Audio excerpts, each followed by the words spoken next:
Alexandre Beauchâtet, mon pauvre Alexandre, il manque plusieurs éléments à l'envoi que vous avez fait. Et il manque des images, celles qui vous ont certainement donné le plus de mal à tourner. Et puis, il n'y avait pas non plus de commentaires. La cassette commentaire a été volée. Alors, heureusement, vous aviez envoyé le texte. Et c'est notre ami Bernard Saskia qui l'a lu, votre monteur. Et puis, les traductions, eh ben, on va les voir apparaître en sous-titres. Oui, qu'est-ce qu'il manquait dans le sujet? Ce qui manque, au point de vue image, mon pauvre ami, le président de la République de l'Équateur. Ah ouais, alors autant dire qu'il n'y a pas de sujet, quoi. On va essayer de faire en sorte qu'il y en ait un quand même, Alexandre. Regardons-le. Vous allez voir ce que ça donne maintenant. Bon. Mais c'était un scoop d'avoir le président. Juste, oui, c'était un scoop, effectivement, et ils avaient eu beaucoup de mal à l'enregistrer. Christine, simplement, voulait faire un petit appel aux voleurs, je crois. Non, parce que nous, on avait vraiment fait un chef-d'œuvre. Alors, on lance un appel aux voleurs pour qu'ils nous ramènent notre petit film et qu'ils le renvoient à Antenne 2 si jamais ils nous écoutent. Voilà, en tout cas, il va recevoir des points, celui-ci. Il va recevoir des points à la fin de l'émission. Le reportage présenté par la SSR, enfin, ce qu'il reste du reportage, virage à droite.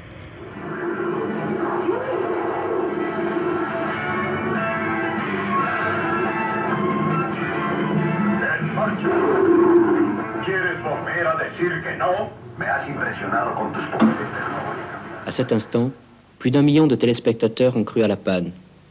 C'est pourtant à plus de 3800 mètres qu'au même moment, l'armée prenait possession des locaux de la 5e chaîne de télévision équatorienne, anéantissant en quelques secondes plus d'une année de travail, d'angoisse et d'espoir. Aujourd'hui, les ordres sont précis. Aucun membre de la 5e chaîne n'a le droit d'approcher de l'enceinte et de pénétrer dans ses propres locaux. Qu'en pense Iván Ona-Vélez, un des dirigeants de Canal 5? La frecuencia de Canal 5 de televisión fue otorgada a un grupo de profesionales de la comunicación, todos jóvenes, como ustedes pueden apreciar, mediante una escritura pública debidamente legalizada. Se han hecho todas las gestiones para que el canal salga al aire y una vez que estuvimos en el aire, intervino las Fuerzas Armadas directamente y procedieron a cerrar las audiciones y a tomarse el local en donde nosotros estábamos haciendo las transmisiones.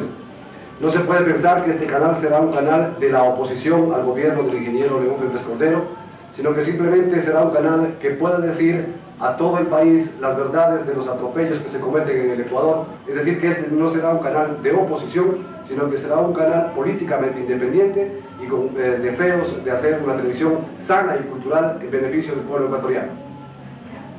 Alors que les locaux de Canal 5 sont totalement déserts et que le matériel ne tourne plus, Gonzalo Ortiz, éditorialiste dans un quotidien à Quito, exprime son point de vue. Well, we are now in Ecuador facing a real threat to the freedom of the press. I think this government is trying to have the control of several media, not only in the television, but also in the press, in the printing press, and also in radio. The government of Febres Cordero represents, in a sense, a kind of going back 50 years ago. The oligarchy has the control of the country, and now they are again in power, trying to have this control, and to that's why I said that they are despising the other instances of democracy. They are not taking in account what the Congress is saying and what the Supreme Court is saying and what the Tribunal of Constitutional Right is saying. And they are trying to do a kind of dictatorship with a legal mask. Le malaise existe, il est récent, il y a les faits et les suppositions. L'avenir appartient au futur. Affaire à suivre.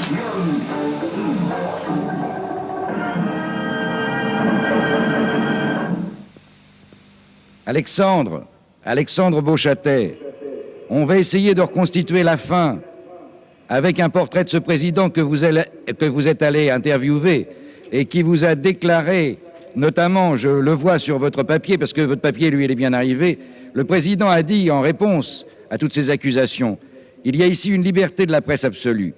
Les attaques continues dont nous sommes l'objet dans la presse en sont une preuve inéluctable. Il n'y a pas un seul prisonnier politique en Équateur.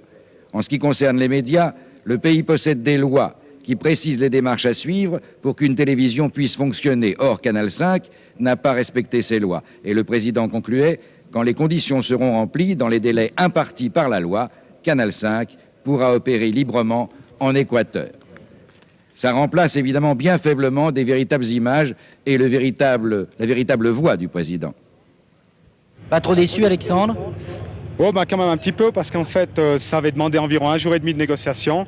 Et quand on sait le temps très important que les présidents occupent avec différents gens de la presse, disons que c'était un peu, pour moi, c'était un peu, ça m'a fait plaisir de pouvoir être accueilli dans le bureau du président. Ça a été d'ailleurs très impressionnant.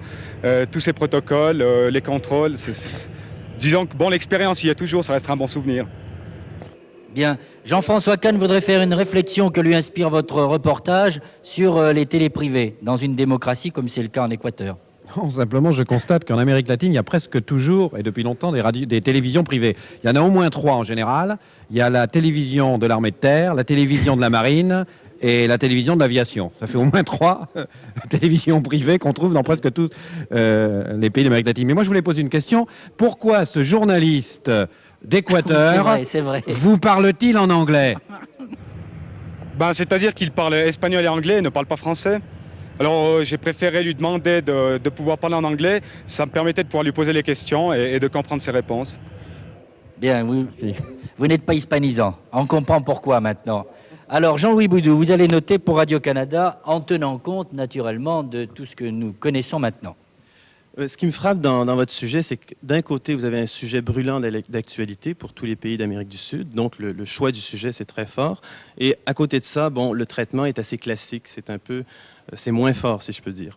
Les notes, 8, 3, 3, 4, 8, ce qui fait 26. Pierre-François Chaton ne note pas puisqu'il représente la Suisse romande. Nous passons donc à José Sacré pour Télé Monte-Carlo. 8, 3, 3, 3 et 9, ce qui fait un total de 26. Bruno Albin pour Antenne 2. Et le problème, le président de la République d'Équateur argue du fait que les journaux peuvent imprimer ce qu'ils veulent. Le problème, c'est que les Équatoriens sont sans doute beaucoup plus sensibles aux messages télévisés qu'à la presse qu'ils ne lisent probablement pas tous. Ceci étant dit, et avec le correctif dû au fait que le sujet n'est pas complet, voici mes notes. 8, 3, 3, 3, 9, un total de 26 points. Sophie Equet pour RTL Télévision. J'ai apprécié le clin d'œil qui ne m'a pas étonné de la part des amis suisses de Mission Impossible à la fin de ce petit reportage. 7, 3, 4, 4, 9 pour un total de 27. Ce qui fait un global, Roger, de 105 points. 105 points.